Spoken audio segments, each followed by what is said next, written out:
I believe that a lot of us have heard stories or scenarios about people that are about to get married and they find out that they're not compatible. And sometimes it's so heartbreaking that they have to fall out of love. It can be so disheartening. It can be so heartbreaking. How can we avoid this? How do we know our blood groups, our genotypes? How can we be careful so that we don't have to fall in love and fall out of love because we are not compatible? And we don't want to put our future kids or children at risk. Unfortunately, we are in a society or in a generation whereby it's not possible to get married and say that I don't want to have kids. You might make that decision now because you are in love, but I don't think it will last even up to a year. Today, I'll be speaking with two amazing doctors here at the Tamale Teaching Hospital, Dr. Mrs. Nyanu Kombien Kwanzaa and Dr. Jonathan Kwanzaa. I call them Dr. and Mrs. Kwanzaa. They are a couple and they are all medical doctors. They'll be helping us to understand why it's important for us to know our genotypes before we get married. My name is Martha and I'm Let's take a break. When we are back, we delve into the discussion. Do stay tuned.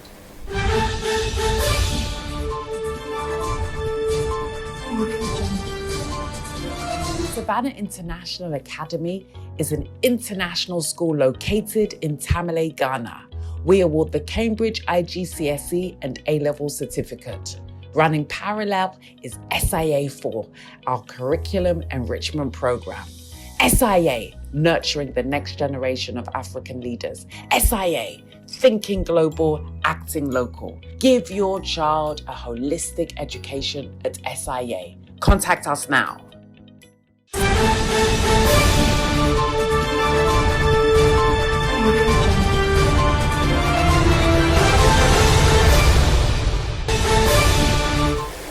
Welcome back from the break. I want to say a very big thank you to the Pegs Beauty Salon for my hair and also to Savannah International Academy for the support, for supporting the Reflection Show, and to the Northern Community Eye Hospital. You can find them at Sanagu just before you get to the education office on your left. You can get their contact details on the screen. Get in touch with them for all your eye care needs, and trust me, they give nothing but the best. So straight into the discussion. I have here Dr. and Mrs. Kwanzaa. It's a pleasure to have you in our studios. Pleasure is all ours. Thank you. Yeah, so let me start with you. We've heard so much about sickle cell, and sometimes I feel that we don't know a lot about it. So for our viewers, for the layman's perspective, what's a sickle cell? Thank you very much for the opportunity and the question too. When we are dealing with sickle cell, I think it's important we understand the very basics when it comes to how blood flows through our system and all that. So we have a heart. Every human being that's alive has a heart, and it's supposed to be pumping blood, and the blood is supposed to be moving through the tissues and giving off a lot of things. But when it comes to what is in blood, that's where the question now begins. We have something we call hemoglobin. So hemoglobin is a compound made up of some things inside that carries or binds to oxygen, and it moves through. So as the blood is going to the rest of the tissues, the hemoglobin will be distributing the oxygen to the rest of the tissues all over the body. So you're talking about the brain, the heart itself, the intestines, the rest, the kidneys, all the other organs in the body. So this hemoglobin is where it's the most important part when it comes to the red blood cell. And breaking it down, you get to realize that everything in our body is coded or is a reflection from our genes. Our genes are the basic constituents in our body, and we all have two sets. So every pair, every system in our body, every tissue, every cell, it has two kind of genes who come together to code for specific structures that would in the end be produced in our body. So you need two of every gene to be able to have a representation. So in order for you to, unquote, be tall, you need 2 genes that are all encoding for you being tall.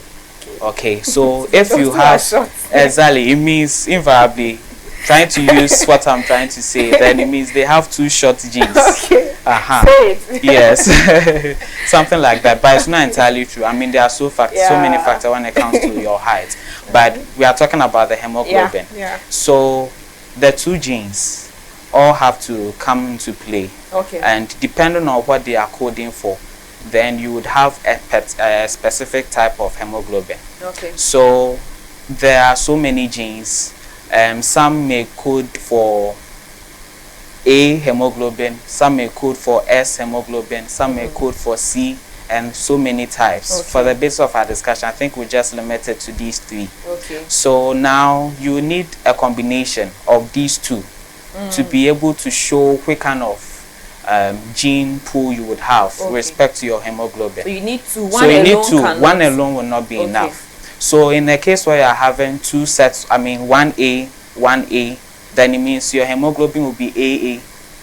And that's where we normally say that people will be saying, oh, me, I'm AA. Yeah. When you have one gene that's coding for A, another gene coding for S, then they'll say, oh, I am AS. Okay. You could have a similar scenario where we have A against C, or any of the combinations. So the problem starts when you start seeing the S inside or the C instead of the A. So for the A, dear, just like the what A is normally it's cutting across. A anywhere it's excellent. Yes. And it becomes more excellent when the A's are 2. Wow. Perfect. Wow. So the moment you start now seeing A and another A, you are safe. But when the S and the C's are coming in, then you have a problem. And as I said, you always need 2. So some people, unfortunately, may not even have any of the A's appearing. They'll rather have 2 S's or 2 C's or 1 S or 1 C. And that's where the problem comes. So we have a number of definitions, but we have grossly sickle cell disease and sickle cell anemia. When we are saying sickle cell disease, it means between the 2 sets of genes, it is important, I mean, it's necessary that at least one of them should be an S.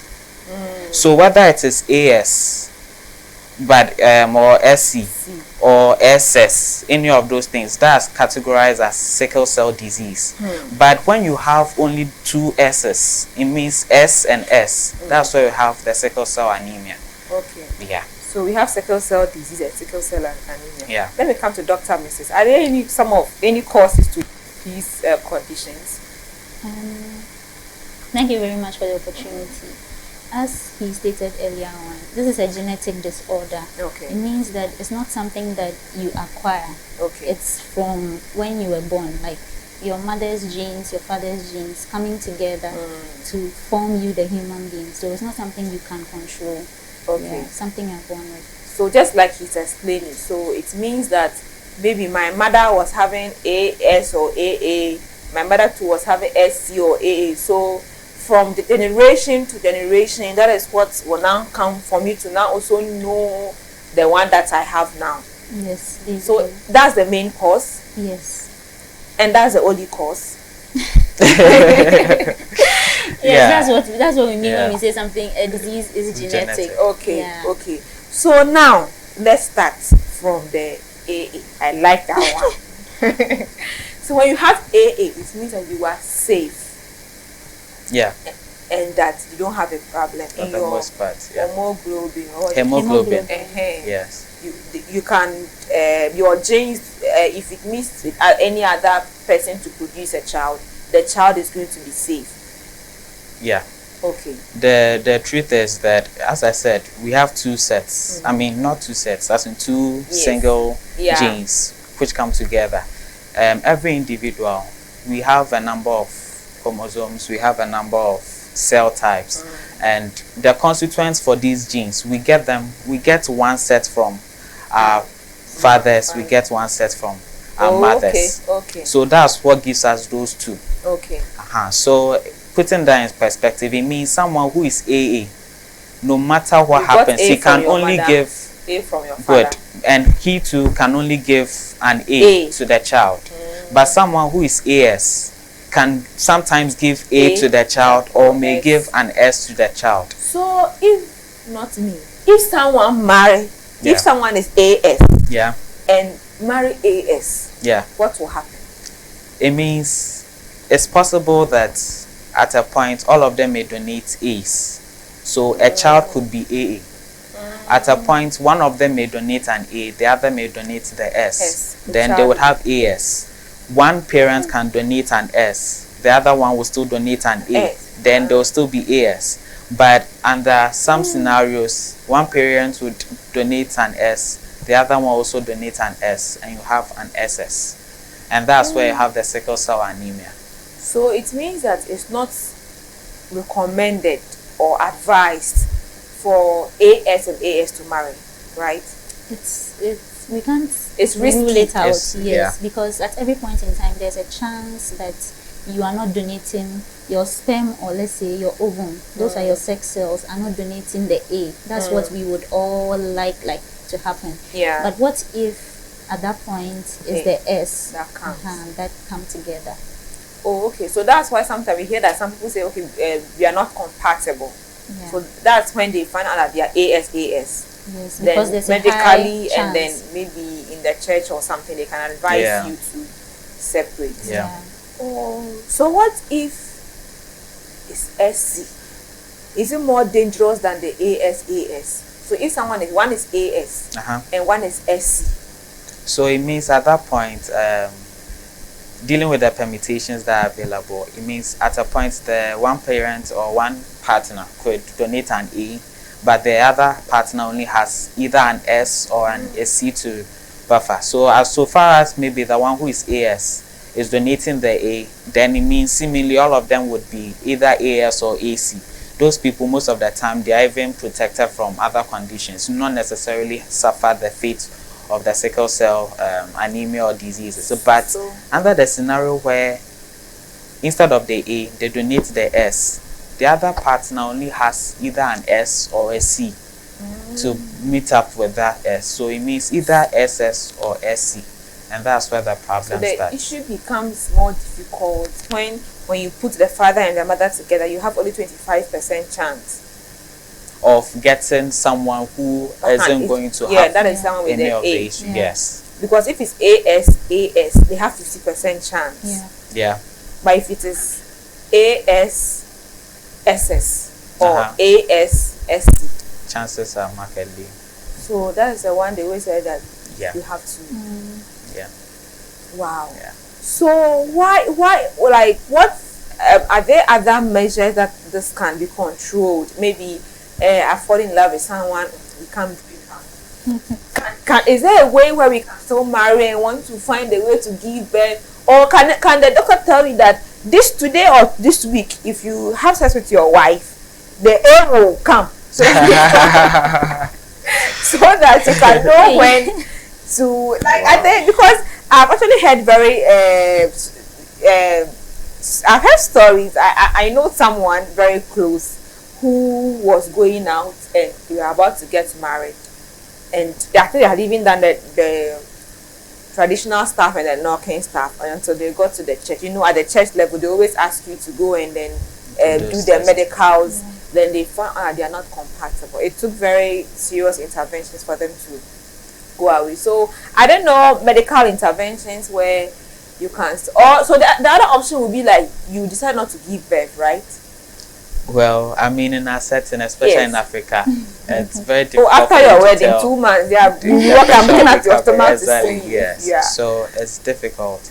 However, maybe in the Asian setting, China, Japan, they do a lot of these gene analysis and all those things, and some of them also, instead of the normal conception, they sometimes do in vitro fertilization. So they get to analyze the genes very, very well. Sometimes isolate them, the ones that are problematic, put them aside. So maybe under those settings, you could get someone who, maybe in view of the fact that they are at a high risk of having sickle cell diseased children, may put that in perspective and do a thorough gene analysis. But the cost is... To add to that, aside this being a genetic disorder, that it might be difficult to change your genes, we have bone marrow transplants, which is bone marrow transplants. So that one is what? This one means that the cells, the red blood cells is what they are what we are talking about. You are going to where the red blood cells are produced, that's in the bone marrow, and then you cause a change over there. So whatever cells will be produced now are going to be the transplants that you have put over there. Wow. So that is possible. It can be done, especially in people who have sickle cell anemia. Who have a lot of crisis and all that. In the advanced world, it's possible. But in Ghana, I don't know. I mean, anything is possible. Yes, because I've had interviews where people had to fly their children outside the country for some of these treatments. So it means that if you don't listen and you marry and have those child, let's look at the beginning. Does the crisis start? Like for example, if you are let's say, like we are saying, ASAS, and you are lucky to give AA, the child is AA. If one give A and one give S, the child is SS, so we'll not have crisis. We'll not have any crisis. But when the child, this one gives S, this one also gives S. That is where the crisis starts. So at what point does a crisis start? Okay, so I think in the beginning I mentioned that there were a number of types of genes or something. I mentioned the A, the S, and the C. Maybe because of this question, I could add another one. Yes, we have another one called F. Hey, somebody mentioned so F. At least, in order so you don't get confused, at least fetus, the baby in the womb still. So F, at least that helps. So normally the fetus at that stage, whilst it's still in the mother's womb, they code for a different kind of gene, which is the F. So sometimes you would have that one still persisting. However, it persists up until maybe the first 6 months after the child's been delivered. So after the 6 months, that's when now the true nature of the child is seen. So whether the child was that is 6 months in the womb. No, after the child has been delivered. So when the child is in the womb, you won't feel complications. You won't have most of those sickle cell. If the child is truly SS, it won't show anything because that hemoglobin still persists. And it will persist till the child is born up until like 6 months.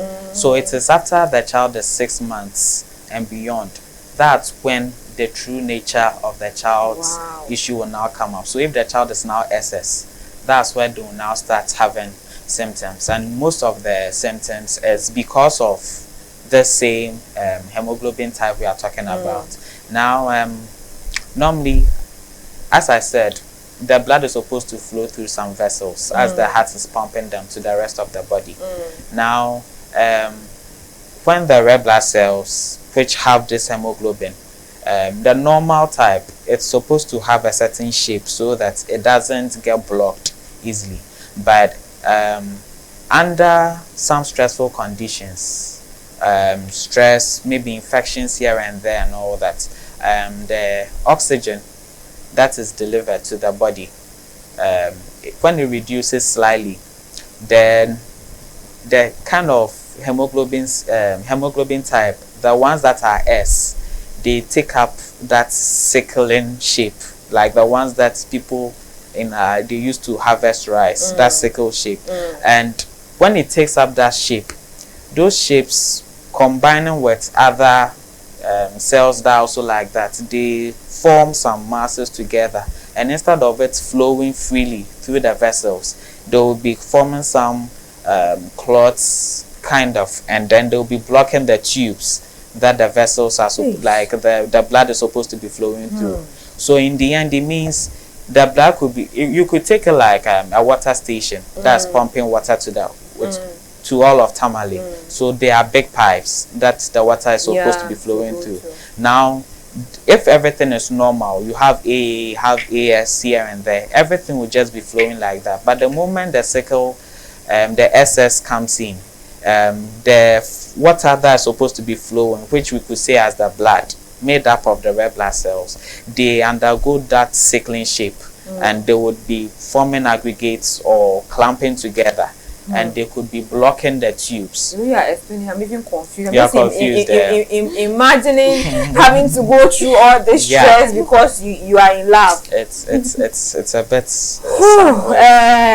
Let's calm down. Let's relax. Let's go for a break. We'll be right back. Okay.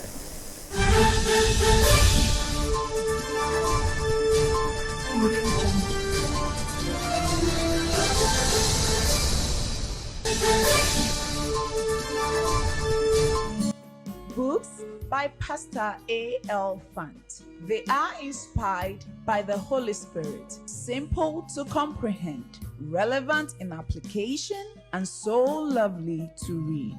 Grab copies like Dynamics of Kingdom Influence, Dynamics of Ministry, Mark is King for Church Workers, Money Matters, and she calls herself a woman. This marriage must work. No more curses. Loaded mouth. Secrets of kingdom dominion. The exploits of service.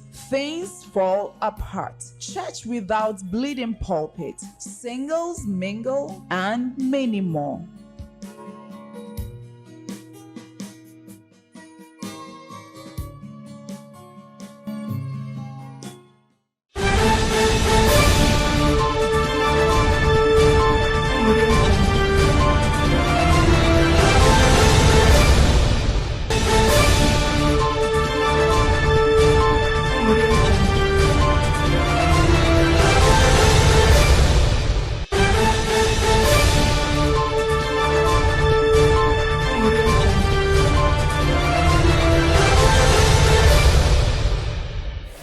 Welcome back from the break. You know, I'm just thinking some of these stress that they have mentioned, and I know we've heard a lot of them.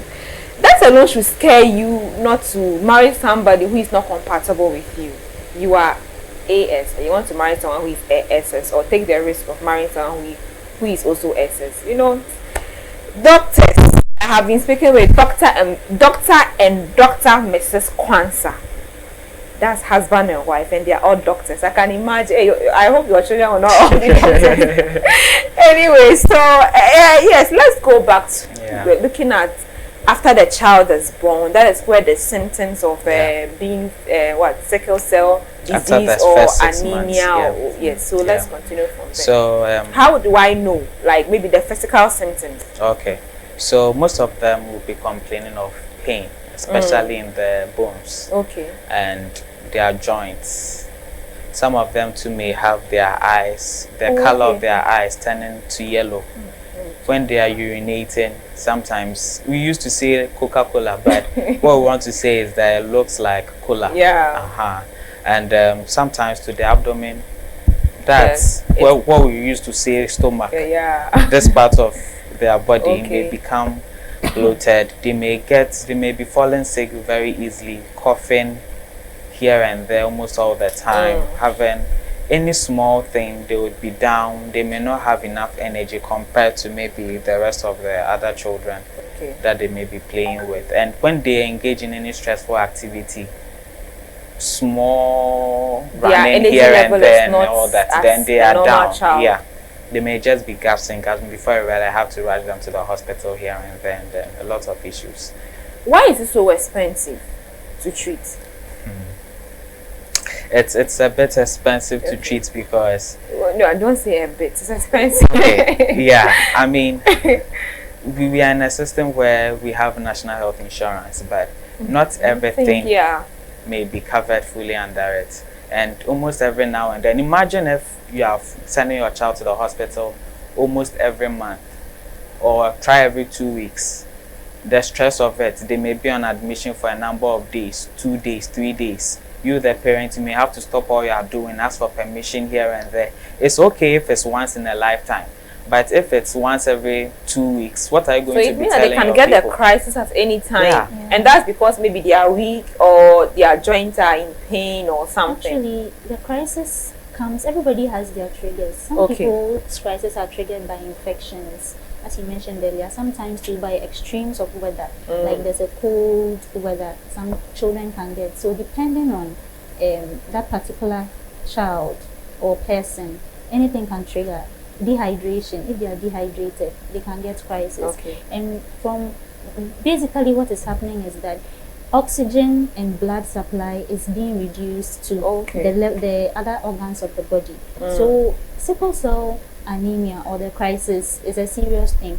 Imagine any organ in the body is not getting enough oxygen or enough blood supply. So right from the brain to even the leg, like your toes. So children can come with dactylitis, hand and foot syndrome. What is that one? Their hands and feet will be swollen and painful. That's one of the major symptoms. One of the major symptoms. Their bone pain, as you mentioned, a lot of things. Sequestration crisis, where it means that what? Please break them down. The for abdomen me. becoming really distended is usually due to what we call splenomegaly.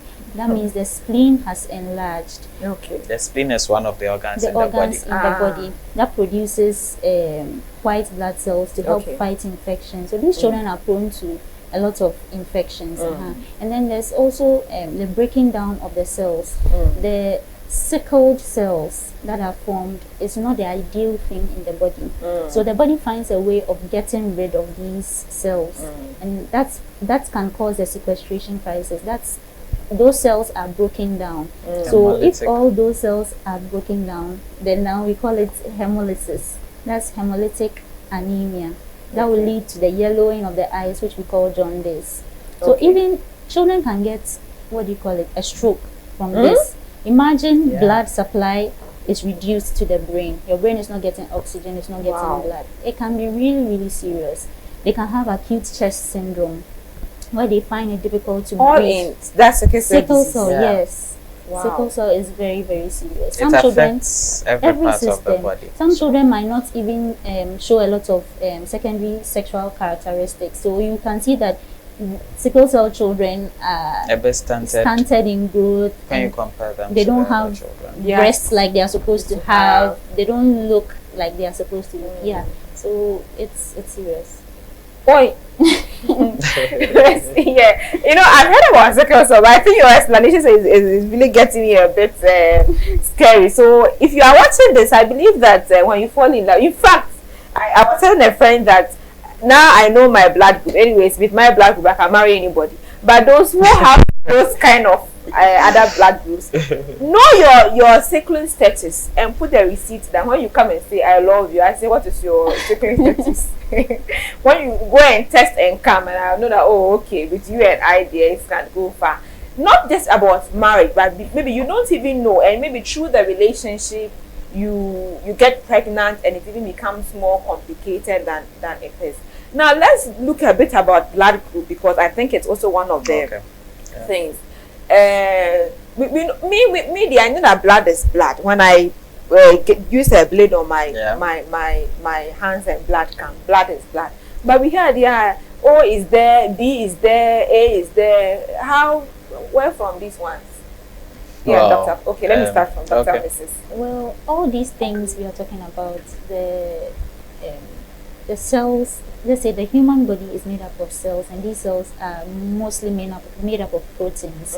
So your blood, the reason why we say blood group O, A, B, B plus, O plus. I'll come to the pluses. Okay. So they are basically proteins. So your blood cells are moving through your blood vessels, but they have some specific proteins on them. Okay. So when they look at the chemical combination or the chemical compounds, then they see that, okay, let's call these ones O. These ones look like they are O. These ones look like they are B. These ones look like they are A. These are AB. So that's how they came about.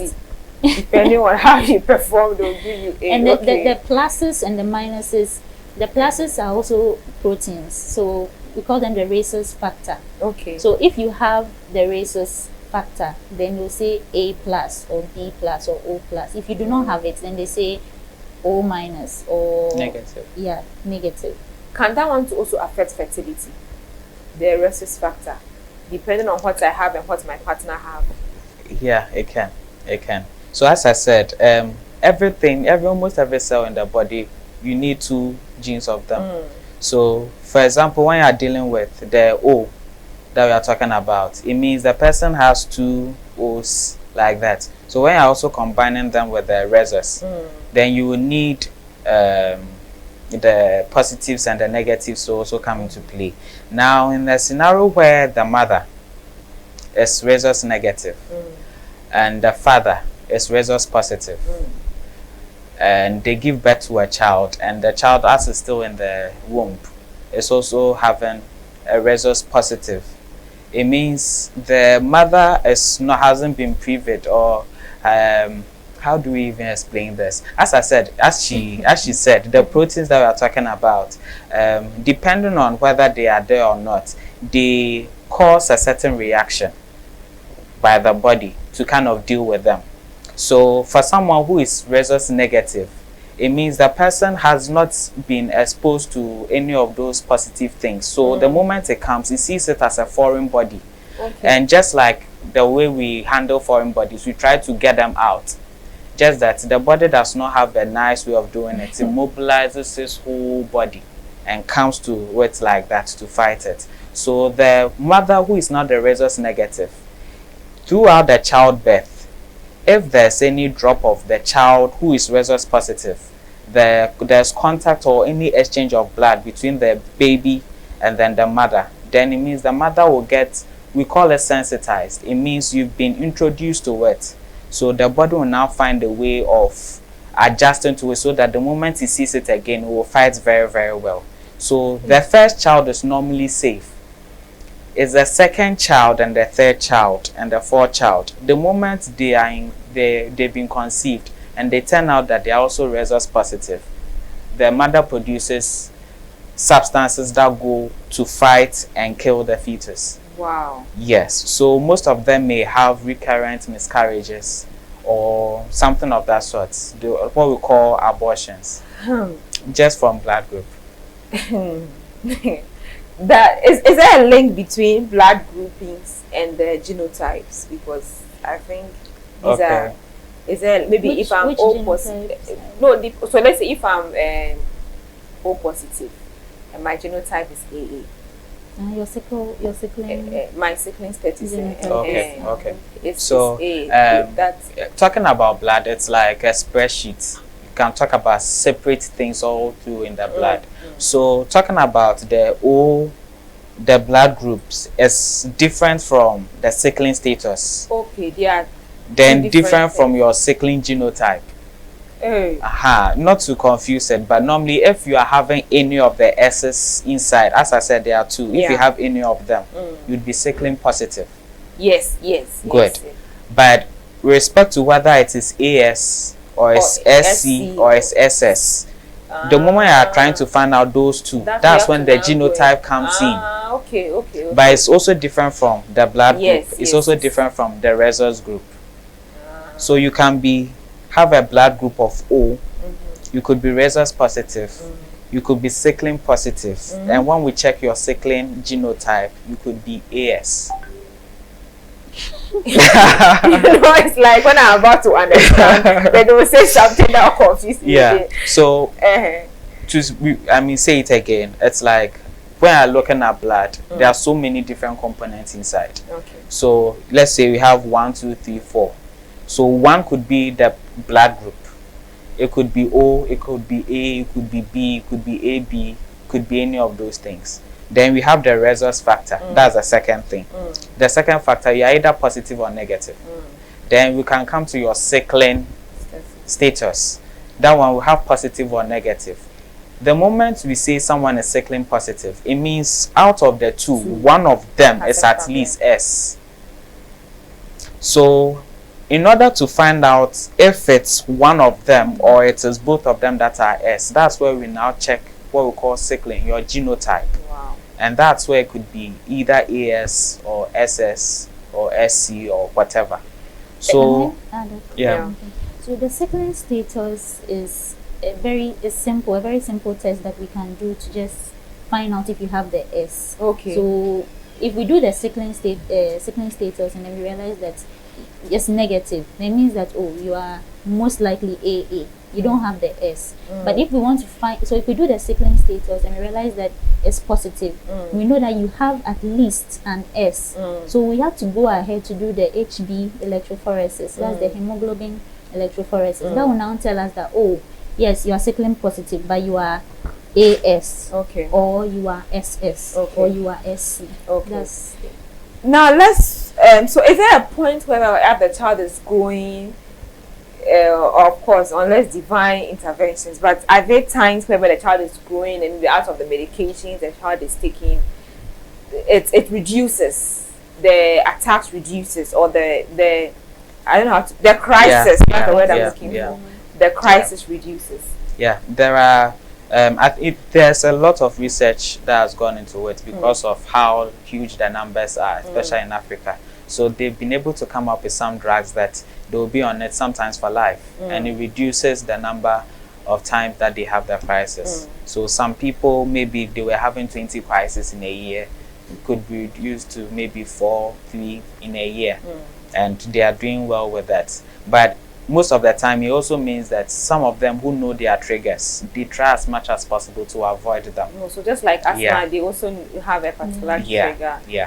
So there are medications that they are taking. Let's look at the effects on the child. I think we've looked at that a bit. We want to look at, I think because when you really understand the kind of effects that is going to be on your child, you are able to be careful about the marital choices that you make. Then we look at the effects on the parent, especially when it comes to finances. So we just look at that. Okay, maybe I'll talk about the child briefly. Okay. As I said, maybe for the first 6 months, most of the time they are kind of protected because of the other hemoglobin I mentioned, the F. Yes. So after 6 months, imagine a child that is 7 months, 8 months, and every now and then spending time in the hospital. How are they going to be growing? Very nicely appreciated. You know, sometimes it's a bit difficult to say, but on the hindsight, you'll be saying that, oh, this child receiving all the love can get. But as time goes on, sometimes frustration sets in, and the care for the child is now seen as a burden onto the parents. So invariably, psychosocially, it's also imprints on the child. The child may either grow to be a bit depressed or not want to be, because it's like I'm costing my parents a lot of money. They wish probably they wouldn't have had me, or I wouldn't have come out like this. So that's even on the psychological aspect. Now, as they are going through and they are now going to school, they'll be missing some days of school, maybe some weeks.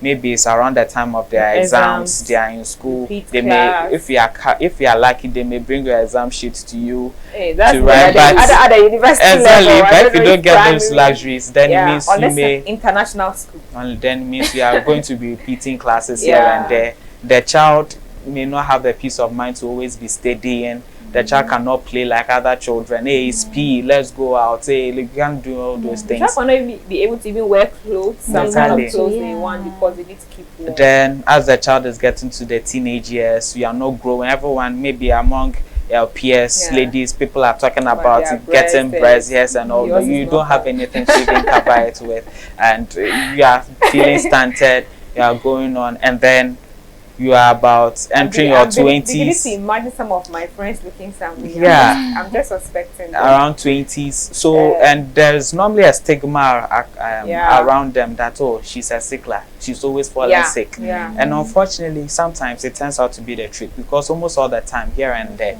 are falling sick. Then you are getting to your 20s, people are coming around you and they are like, hey, have you heard she's a sickler? Or you can't come close to her. You don't even know. That's even better than they call you a witch. And when you are getting to your 20s, 30s, you start Googling and you are checking to see your life expectancy, and they are telling you that unfortunately it's markedly reduced as compared to the other people in the world. It can be a bit it's a very emotional decision that I think a lot of people struggle with. But like I said early on, it's better to break the relationship when you realize that you are not compatible with your partner, than to get married and you are going to have sickling children. Let's go for a break. We'll be right back.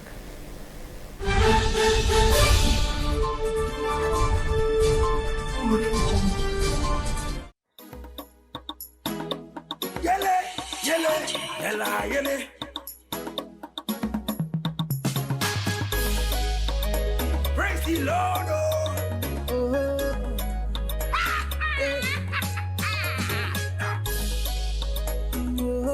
Whoa. Yeah. Are you ready? Okay. Like a rainbow, so my life life be colorful. If you don't know, a life with this man is beautiful. Sing to the glory of God. Sing to the glory of God. Sing to the glory of God. Sing to the glory of God. It's He I know. Everywhere I go, it's He I see. Anything I do, it's He I go. Seeking first all things.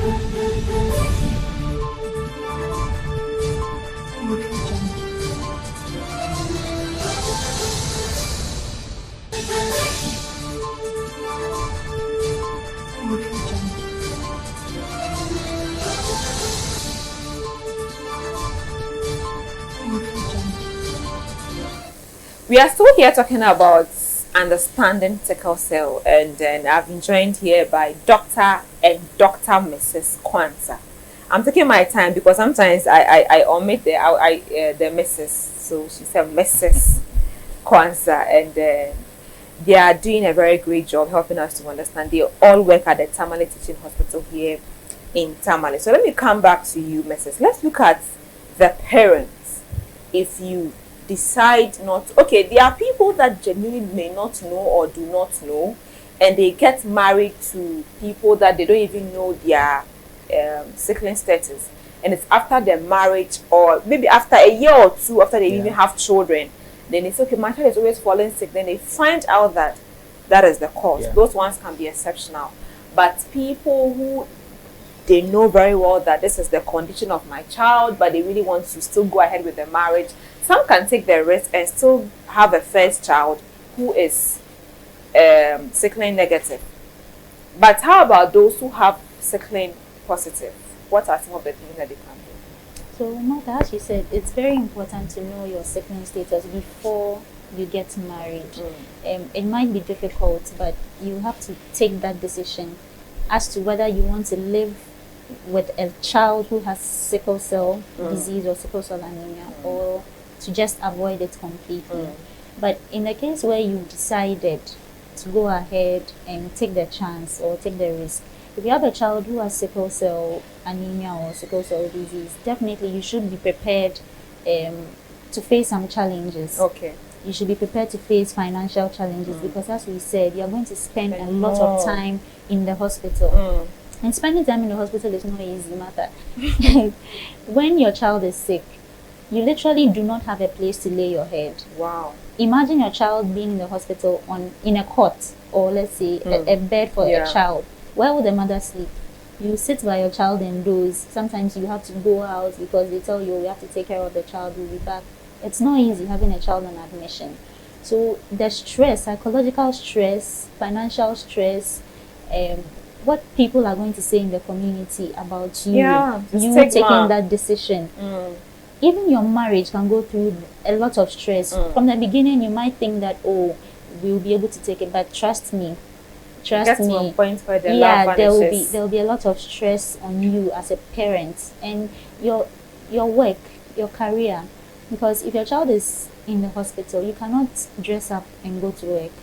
Definitely someone has to decide to be with the child. So there comes, is it the man or is it the woman who's going to stay? And that means a cut in the resources. If, let's say, it's the woman who decides to take care of the children. Now her income has been cut off. The income coming into the house has been reduced. If you have other children, they might even feel neglected because all your attention is on one and you're always going to the hospital.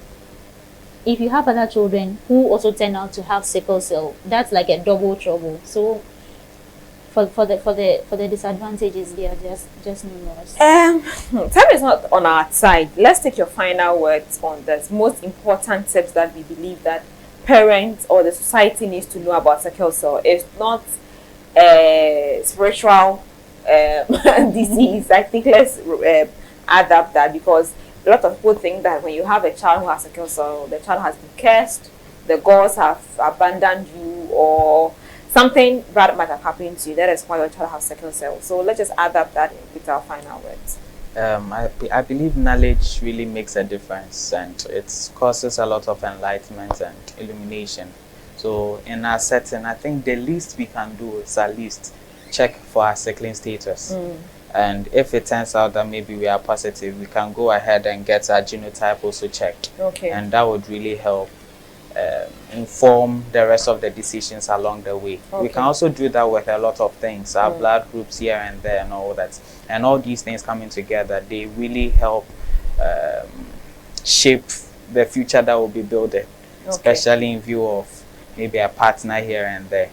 I think those times that you do things very blindly and only later on to realize the consequences, I think knowledge could really help. So I think everyone, maybe as we are even meeting the person, you can start with. That's what I'm saying. Just go. I am there. So hello, I'm Atanabila. Oh, I like you, like me. Please, I'm A. You are what? So that before I fall in love, I know you are doing. Before I have to fall in love, date you for 1 or 2 years, then they now say, oh, Martha, I'm sorry, I am AS. You are AS or you are AC. So nice meeting you. And Charlie, so please look somewhere else. Like Charlie, so I think that it's a wake-up call to all of us to make sure that we know our genotypes and make sure that we don't have some of these things. Dr. Mrs. Kwanzaa, your final words. I would say that having a child with sickle cell is not the end of the world. For those who already have children who have sickle cell, there's a lot that we can do. We have sickle cell clinics in almost every hospital now because a lot has gone in, a lot of studies have gone in. So don't hesitate to go on reviews, even when the child is not having crisis. Go on reviews. Let's look at the children. Let's give you the medications that they are supposed to be taking. We put them on some folic acids and other medications. Yes, there's hydroxyurea. We give all these things to try and then reduce the number of crises that the child may have. And also, when you notice the danger signs, do not hesitate in coming to the hospital. We will hydrate the children. We will help you. So don't think that there's no help out there, or don't give up. If you feel like you need to talk to someone, there's always someone out there that you can speak to. There are health professionals around. Check in your church, your elders, your pastors. Don't go through the stress alone. If you need help, call for help from your parents, your uncles, aunties. They are all there to help you. And don't take the stress alone. And don't take the stress alone.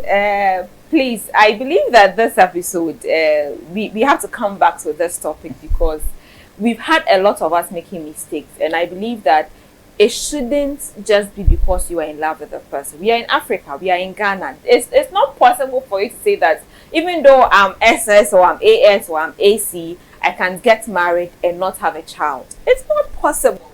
So when you find out that that is what is happening, please, please, please, it's painful, I understand, but it's better to break up the relationship and then get married to someone else than go through the stress. Thank you very much, Biplex Beauty Salon, Northern Community Eye Hospital. Thank you very much for supporting the Reflection Show, and Savannah International Academy. I have been speaking with Dr. and Dr. Mrs. Kwanzaa. They have been helping us to understand everything about sickle cell and how we can stay strong and make sure that we don't make a lot of mistakes to reduce sickle cell disease and sickle cell anemia in our society. My name is Martha Anabila. I'll be back with thoughts from Martha Inspire. So stay tuned.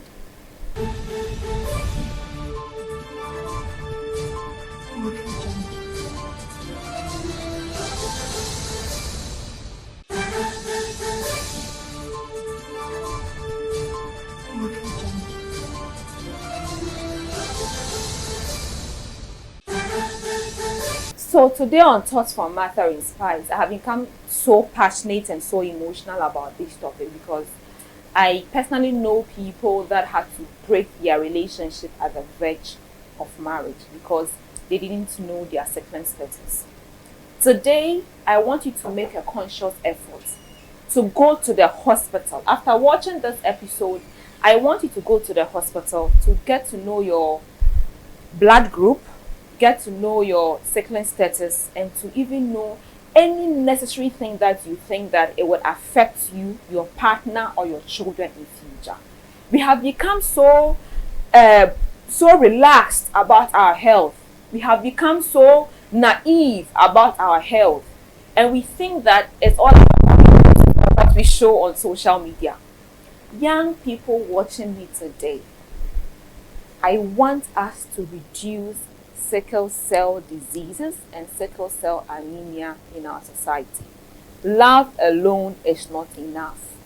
It's better to break up now than to get married, have these issues with your children, and even having to break up or struggle financially. Please and please, if you are in Tamale, go to any nearby lab, go to the Tamale Teaching Hospital with your partner, your girlfriend, especially for those who are not married yet. Make sure that you and your partner know your sickling status, your blood group, and any relevant test that you think is necessary before you get married. And you'll be safe, the society will be safe, and the world at large will be safe. Thank you for watching the Reflection Show. My name is Martha Anabila. See you same time next week.